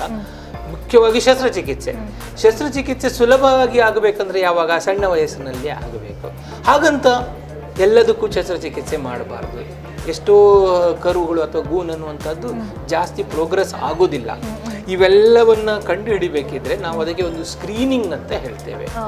ಇದನ್ನು ನೀವು ವೈದ್ಯರಲ್ಲಿ ಕರೆಕ್ಟಾಗಿ ತೋರಿಸಿದ್ರೆ ಆಗ್ತದೆ. ನಮ್ಮ ಈ ಸ್ಪೈನ್ ಸೊಸೈಟಿಗಳು ಕೂಡ ಅಥವಾ ಈ ನಮ್ಮ ಮೆಡಿಕಲ್ ಕಾಲೇಜುಗಳು ಕೂಡ ಸ್ಕ್ರೀನಿಂಗ್ ಕ್ಯಾಂಪ್ ಅಂತ ನಾವು ಮಾಡ್ತೇವೆ. ಅದರ ಸದುಪಯೋಗವನ್ನು ಎಲ್ಲರೂ ಪಡೆದುಕೊಳ್ಬೇಕು. ನಮ್ಮ ಆಸ್ಪತ್ರೆಯಲ್ಲೇ ಒಂದು ಸ್ಕೋಲಿಯೋಸಿಸ್ ಸ್ಕ್ರೀನಿಂಗ್ ಕ್ಲಿನಿಕ್ ಅಂತ ನಾನು ನಡೆಸ್ತಾ ಇದ್ದೇನೆ. ನಮ್ಮ ಫಿಸಿಯೋಥೆರಪಿ ಮಿತ್ರರ ಸಹಯೋಗದಲ್ಲಿ ಇದನ್ನು ಮಾಡ್ತಾ ಇದ್ದೇನೆ. ಸೊ ಇಲ್ಲಿಯೇ ಉಂಟು ಸ್ಕೋಲಿಯೋಸಿಸ್ ಸ್ಕ್ರೀನಿಂಗ್ ಕ್ಲಿನಿಕ್, ನನ್ನ ಮುಂದುಗಡೆ ಕಾಣ್ತದೆ. ಸೊ ಇದರಲ್ಲಿ ಬಂದವರಿಗೆಲ್ಲ ನಾವು ಸ್ಕ್ರೀನಿಂಗ್ ಮಾಡ್ತೇವೆ. ಆನಂತರ ಎಕ್ಸ್ರೇ ತೆಗೆದು ಇದು ಮುಂದಕ್ಕೆ ಎಷ್ಟು ಬೆಳಿಬಹುದು ಅದರ ಮೇಲೆ ನಾವು ಟ್ರೀಟ್ಮೆಂಟ್ ಚಿಕಿತ್ಸೆಯನ್ನು ಮಾಡ್ತೇವೆ. ಇದು ಅಷ್ಟು ದೊಡ್ಡದಾಗುವುದಿಲ್ಲ ಅಂತಾದರೆ ನಾವು ಎಕ್ಸಸೈಸಲ್ಲಿ ಮಾಡಿ ಅವರಿಗೆ ಒಂದು ಧೈರ್ಯ ತುಂಬಿ ಕಳಿಸ್ಕೊಡ್ತೇವೆ. ಒಂದು ವೇಳೆ ಅದು ಮುಂದಕ್ಕೆ ಬೆಳೆಯುವುದಂತಾದರೆ, ಮುಂದೆ ಬೆಳೆದು ಪ್ರಾಬ್ಲಮ್ ಆಗೋದಕ್ಕಿಂತ ಈಗಲೇ ಅದನ್ನು ಸರಿಪಡಿಸಲಿಕ್ಕೆ ಬೇಕಾದ ವ್ಯವಸ್ಥೆಯನ್ನು ಕೂಡ ಮಾಡ್ತೇವೆ.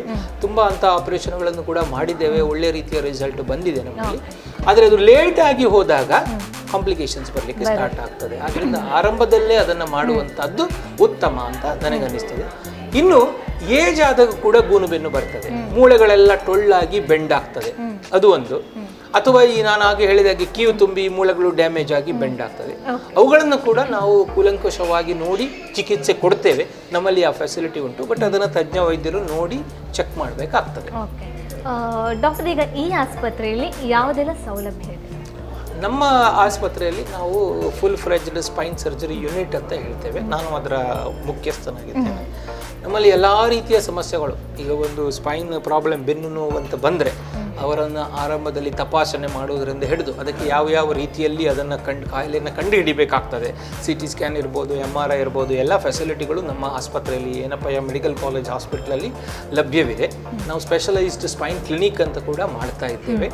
ಹಾಗೆ ನಾವು ಅನಂತರದಲ್ಲಿ ಅದರಲ್ಲಿ ಡಿಸ್ಕ್ ಸರ್ಜರಿ ಇರ್ಬೋದು, ನಾನು ಆಗ ಹೇಳಿದೆ ಪ್ರಾರಂಭದಲ್ಲಿ ಮೈಕ್ರೋಸ್ಕೋಪಿಕ್ ಡಿಸ್ಕೆಕ್ಟಮಿ ಅಂತ, ಆ ಫೆಸಿಲಿಟಿ ನಮ್ಮಲ್ಲಿದೆ.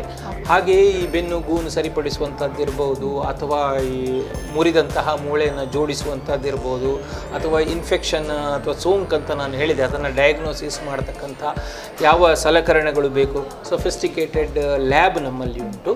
ಸೊ ಅವೆಲ್ಲದರ ಸಹಯೋಗದಲ್ಲಿ ಮತ್ತು ಒಂದು ಒಳ್ಳೆ ಟೀಮ್ ಉಂಟು. ನನ್ನ ಕೆಳಗೆ ಇನ್ನಿಬ್ಬರು ಸ್ಪೈನ್ ಸರ್ಜನ್ ನನ್ನೊಟ್ಟಿಗೆ ನನ್ನ ತಂಡದಲ್ಲಿದ್ದಾರೆ. ಹಾಗೆ ನಮಗೆ ಬೇಕಾದಂಥ ಅರಿವಳಿಕೆ ತಜ್ಞರಿರ್ಬೋದು, ಅಥವಾ ಡಯಾಗ್ನೋಸ್ಟಿಕ್ ಸರ್ವಿಸ್ ಇರ್ಬೋದು, ICU ಫೆಸಿಲಿಟಿ ಇರ್ಬೋದು, ಎಲ್ಲವೂ ನಮ್ಮಲ್ಲಿ ಲಭ್ಯ ಇದೆ. ನಾವು ಇಲ್ಲಿ ಮಾಡಿರ್ತಕ್ಕಂಥ ಕೆಲಸದಿಂದ ತುಂಬ ಜನ ರೋಗಿಗಳು ಬಹಳ ಬೆನಿಫಿಟ್ ಹೊಂದಿದ್ದಾರೆ. ಮತ್ತು ಇಲ್ಲಿ ಮಾಡಿರ್ತಕ್ಕಂಥ ಕೆಲಸಗಳನ್ನು ನಾವು ರಾಷ್ಟ್ರೀಯ ಅಂತಾರಾಷ್ಟ್ರೀಯ ಮಟ್ಟದ ತಜ್ಞರೊಂದಿಗೆ ಕೂಡ ತೋರಿಸಿದಾಗ ಅವರು ಅದನ್ನು ಬಹಳ ಮೆಚ್ಚುಗೆಯನ್ನು ಕೂಡ ವ್ಯಕ್ತಪಡಿಸಿದ್ದಾರೆ. ಹಾಗಾಗಿ ಇದು ಹೌದು, ಅದಕ್ಕೆ ಸರಿಯಾದ ಒಂದು ಪ್ರೈಸ್ಗಳು, ಅವಾರ್ಡ್ಗಳು ಬಂದಿರ್ತವೆ. ಸೊ ಹಾಗಾಗಿ ಒಂದು ರೀತಿಯಲ್ಲಿ ಮತ್ತು ಇಲ್ಲಕ್ಕಿಂತ ಜಾಸ್ತಿ ನಮ್ಮ ಆಸ್ಪತ್ರೆಯ ಮುಖ್ಯ ಏನಂದರೆ ಇಲ್ಲಿ ಅತಿ ಕಡಿಮೆ ಖರ್ಚಿನಲ್ಲಿ, ಈಗ ಒಂದು ಬೆನ್ನು ಸರ್ಜರಿ ಅಂದರೆ ಬಹಳ ಖರ್ಚಾಗ್ತದೆ. ಬಹುಶಃ ಅತ್ಯಂತ ಕ್ಲಿಷ್ಟಕರವಾದ ಬೆನ್ನು ಸರ್ಜರಿಯನ್ನು ಕೂಡ ಆಯುಷ್ಮಾನ್ ಭಾರತದ ಯೋಜನೆ ಅಡಿಯಲ್ಲಿ ಇರ್ಬೋದು, ಅಥವಾ ಆ ಯೋಜನೆ ಇಲ್ಲದಿದ್ದವರಿಗೂ ಸಹ ಬಹಳ ಅವರ ಕೈಗೆಟುಕುವ ರೀತಿಯಲ್ಲಿ ನಡೆಸ್ತಕ್ಕಂಥ ಸಂಸ್ಥೆ ಇದಾಗಿರ್ತದೆ. ಹಾಗಾಗಿ ಹಲವು ರೋಗಿಗಳು ಇದರ ಪ್ರಯೋಜನವನ್ನು ಪಡೆದುಕೊಂಡಿದ್ದಾರೆ. ಡಾಕ್ಟರ್, ಇದುವರೆಗೂ ಬೆನ್ನು ನೋವಿನ ಕುರಿತು ಅಥವಾ ಬೆನ್ನು ನೋವಿನ ಸಮಸ್ಯೆ ಕುರಿತು, ಗೂನು ಬೆನ್ನಾಗಿರ್ಬೋದು ಅಥವಾ ಕಂಪ್ಲೀಟ್ ಆಗಿ ಒಂದು ಸಂಕ್ಷಿಪ್ತವಾಗಿ ನಮಗೆ ಮಾಹಿತಿನ ಕೊಟ್ಟು ಡಾಕ್ಟರ್, ತುಂಬು ಹೃದಯದ ಧನ್ಯವಾದ. ನಮಸ್ಕಾರ. ನಮಸ್ಕಾರ ವೀಕ್ಷಕರೇ, ಇಂದಿನ ಈ ಸಂಚಿಕೆಯಲ್ಲಿ ಬೆನ್ನು ಮೂಳೆ ಹಾಗೂ ಸೊಂಟ ನೋವಿನ ಕುರಿತು ಸಂಪೂರ್ಣ ಮಾಹಿತಿನ ನಾವು ಪಡ್ಕೊಂಡಿದ್ವಿ. ಮುಂದಿನ ಸಂಚಿಕೆಯಲ್ಲಿ ಇನ್ನೊಂದು ವಿಷಯದೊಡನೆ, ಇನ್ನಷ್ಟು ಮಾಹಿತಿಗಳೊಡನೆ ನಾವು ನಿಮ್ಮ ಮುಂದೆ ಬರ್ತೀವಿ. ಅಲ್ಲಿ ತನಕ ನೋಡ್ತಾ ಇರಿ ನಮ್ಮ ಟಿವಿ. ನಮಸ್ಕಾರ.